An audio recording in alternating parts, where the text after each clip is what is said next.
All right. So today is the 11th, and I've been slacking on YouTube videos or journals or whatever. But more and more people that I know are telling me that they're watching my videos. Like Nana, you're telling me you're watching them. My good friend Elijah, who's out in college in Idaho, just told me he's been catching up on them. And then Gordon watches them every now and then. Ethan watches them every now and then. Ethan Lopez, and then like Uncle Doug just emailed me saying that he watches them. So it's pretty cool. Like, people I care about are actually watching my videos, so it's pretty awesome. So today I read this, and so good. So let me start with the second one. A real conversation with a good friend can be so powerfully healing. Sometimes what you need is to be truly vulnerable and feel completely seen.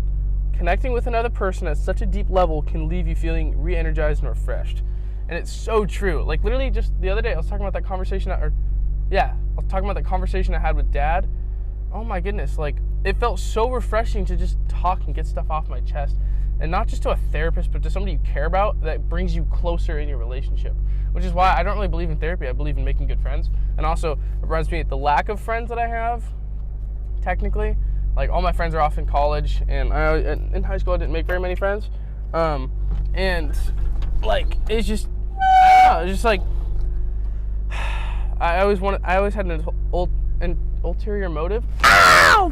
Fuck, that's hot. Damn. And now I'm realizing, like, bro, like, just friendship is it's not supposed to be what can you give me, it's what can I, like, give you, and, like, it's just friendship. I don't even need to explain it, you know? I don't want to overcomplicate it, you know? Like that quote, making the complicated simple is much more rare than making the simple complicated, and, you know? So, and I was watching this YouTube video today about college versus not college, which is why I texted Elijah. I sent him this video from Alex Hormozi's 30-minute video. And basically it was like, yeah, I feel good with my decision, but at the same time, I'm not working hard enough.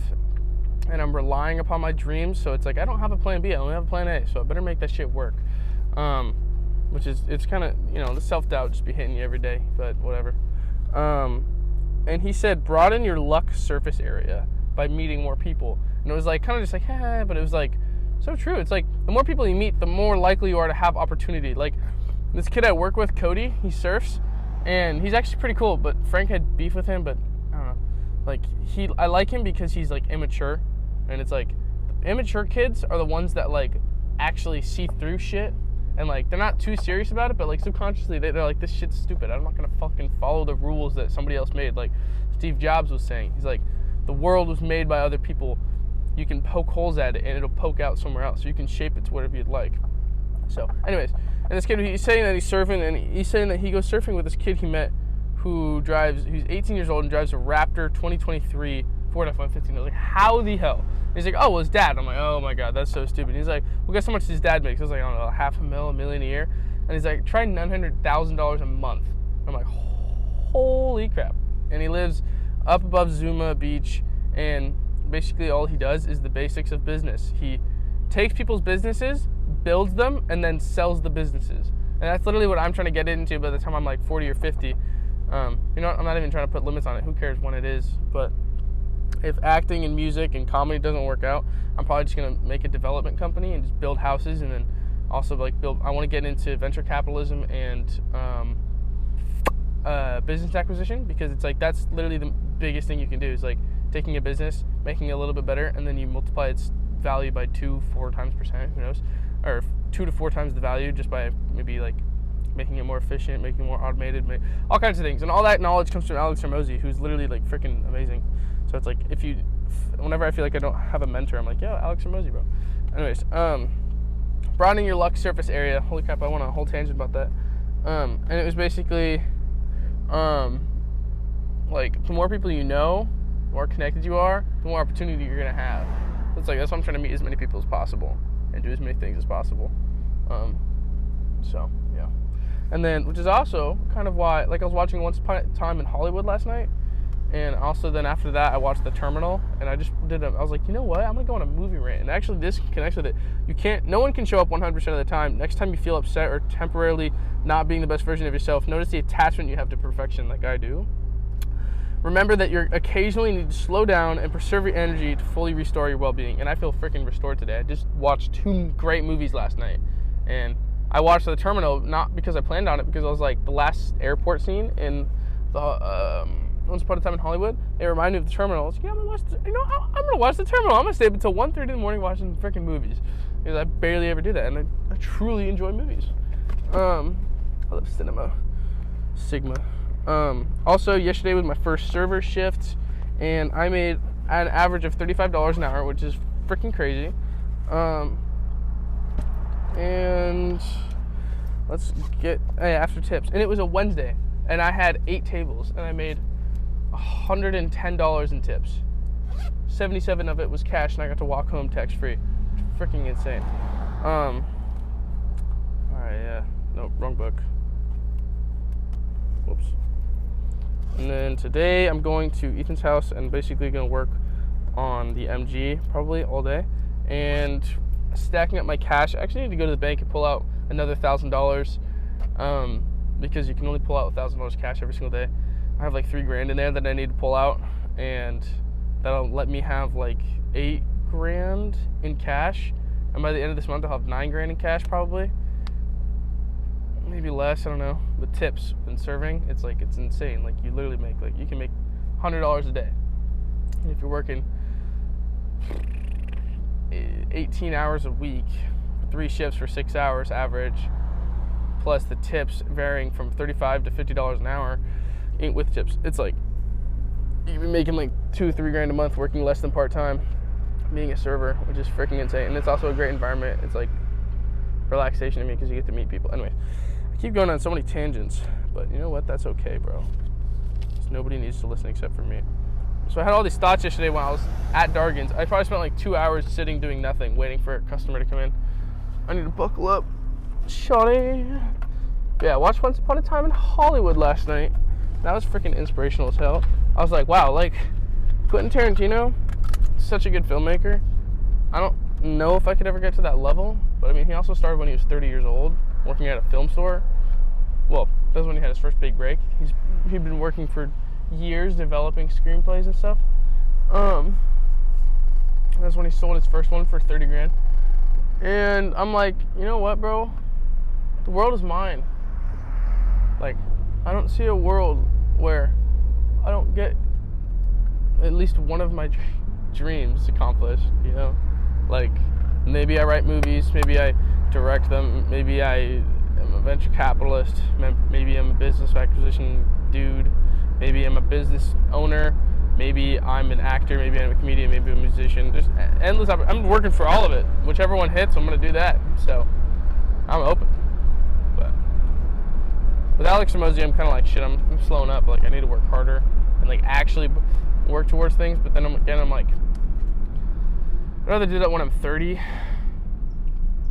or when I've failed at all the other dreams I've had. But at the same time, I keep putting limits on them. I'm not going to fail. So, anyways, stop talking and do, then reflect. And then talking to too many people, I feel like I jinxed myself. Like with that Corvette, I truly felt like it was a good deal. And then I told Ethan, I told Frank, and then I told this girl Jacqueline at my work because I feel really comfortable with her. And like, after I told her, I was like, I probably shouldn't have told her. I feel like it's going to be jinxed now. But then I've also been trying to get into like talking it into existence. I don't really know how to find that balance of placebo. Call it manifestation. And yeah, I just keep telling too many people about my things, and then they tend to fall out before. Like, I just need to learn to stop talking until after I've accomplished it, and then only speak when spoken to. You know, people ask me what have I been doing or whatever, then I'm like, oh well, you know, I spot you know, because I don't want to be a cocky bastard. I want to be humble as hell, like Post Malone. I want to be so humble, like, oh, so many things I want to be. And I'm scared because I feel like I have not a single foot in the door for anything. Anyways, just don't stop. Just be consistent. Okay, so yesterday I was thinking about overthinking.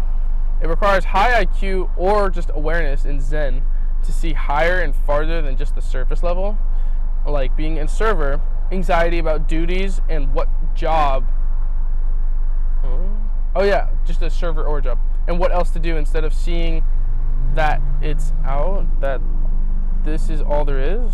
Seeing that I don't even know what the hell that meant, but basically I was thinking like at work I'm always overthinking. I'm like there's nothing to do. There's just one table of people and I have to check on them like once every 5 minutes to see if they're doing okay. That's all there is to do. Everything else is stocked up. There's nothing to do. I'm like freaking out. I'm like, I feel like I'm supposed to be doing something, but it's like you can either look busy or you could actually do shit. And sometimes that means you get to sit and do nothing for a little bit.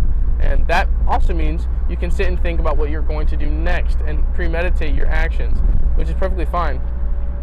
And it's like being calm and like either having a high IQ because you can see through it, or being calm to the point where you understand that you don't need to be doing anything else right now. And like, I don't know. I think whoever's listening understands what I'm saying. Is this even filming, bro? That scared the shit out of me. It said 10% battery and I thought it stopped filming. Okay. Allowing space for progressive thought, like I was just explaining. Like when you sit and do nothing.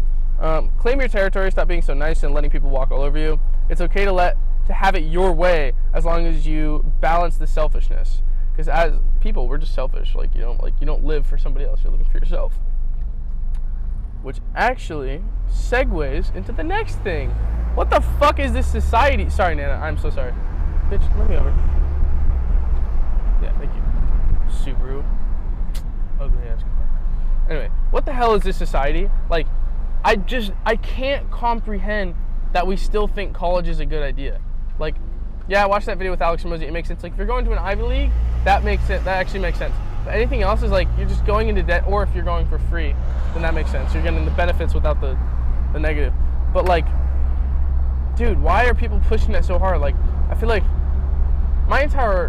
since actually 8th grade, when people were starting to talk about college in my class, it never clicked with me once. Was I like, yeah, I want to go to college, yeah. Like, no, I've always been like, no, that's retarded. Even in 8th grade, I was like, that's retarded.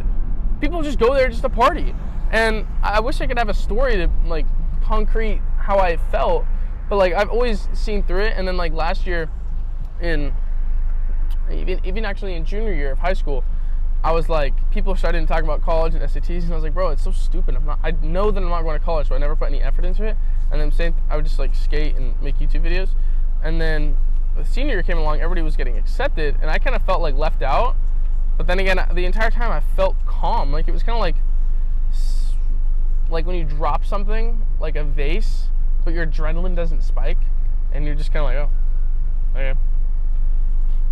You know, like, I didn't feel, like, stressed out or worried. Like, I felt like everything's going to be okay. It'll figure itself out.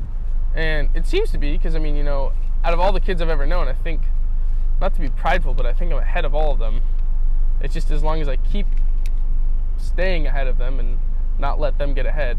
Which also, sometimes I have to let my ego go, and sometimes I think, like, a job is not good. It's a waste of time. But it's like, at the same time, you know, when you're starting out, a job is one of the highest paying things you can do. Even like my best skills hustling, I can't hack money as much as serving can. Like, serving is insane. Like, I waited on this table, they were there for an hour, I literally just took their order, chatted up a little bit, made them smile, brought them drinks, and then when they left, brought them the check, and they gave me $40 of cash tip. That's insane. That's $40 in an hour of work, but most of it was sitting doing nothing and maybe checking on another table. Are you kidding me? Like, it's not even a matter of like how little I'm doing compared to how much I'm making, because it's not about doing the least amount possible. It's about leveraging your time. And like in the time, I made more money than I could have done something else. But at the same time, as long as I'm in the background using my money instead of spending my money, and instead of letting it sit and save, I'm making more money out of my money. So it's like a double. It's like 1 times 2. That's what serving is. You're doubling your money, literally, because it's double minimum wage. 1 times 2, and then out of that 2x, I'm doubling that again. So I end up getting 4x out of my kind of like 1.5 work, if that makes sense. And that makes sense to me, at least. So that's all that really matters. And it was just like, I just don't understand. Like, back to college, like, it's like so brainwashed that people are so defensive that they have to go. And I'm like, you know, there's literally plenty of charts out there that show that the median income has only gone up like at a maximum 1.5% in the past 50 years, but the college tuition has doubled. So it's like you're paying twice as much for the same shit. Sorry, Nana, for my language. And also for earning potential, just like keep focusing and grinding for years. Like if I was in sales for 4 years, I have no doubt that I'd be making 100 to 200 grand a year. Like, but by the time my friends get out of college, this is not what I'm going to do, because I'm not going to spend my life working towards a dollar bill.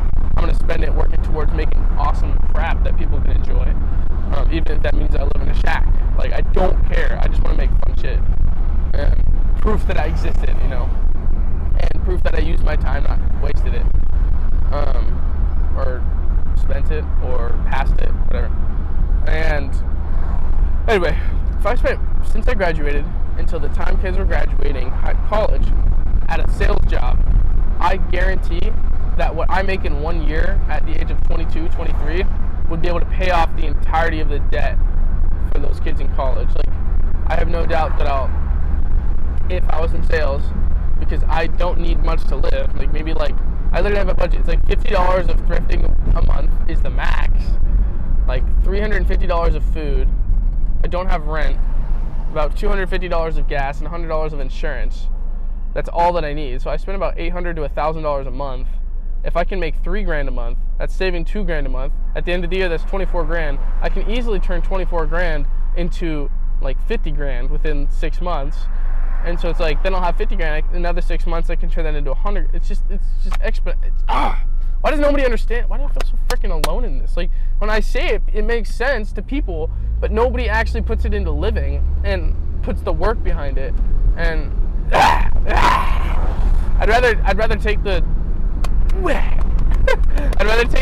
pay cut right now to learn the skills that will make me in 10 years, make me able to do whatever I love and make a lot more money doing it, you know? It's just the exponential growth of like, it literally not even starting going up, it's just dipping down and then going up, you know? Because sometimes maybe I have to pay for a mentorship, maybe I have to pay for courses to learn things, which I'm totally okay with, because life is mine for the taking, and I don't want to do anything other than what I want to do, if that makes sense. Like, it's so simple, but like, really? Like, it actually kind of hits.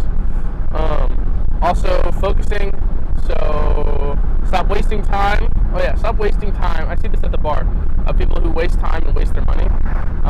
Just like, heal yourself, but don't self-medicate.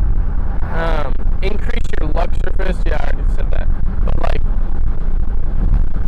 if I did all of this and I self-medicated through like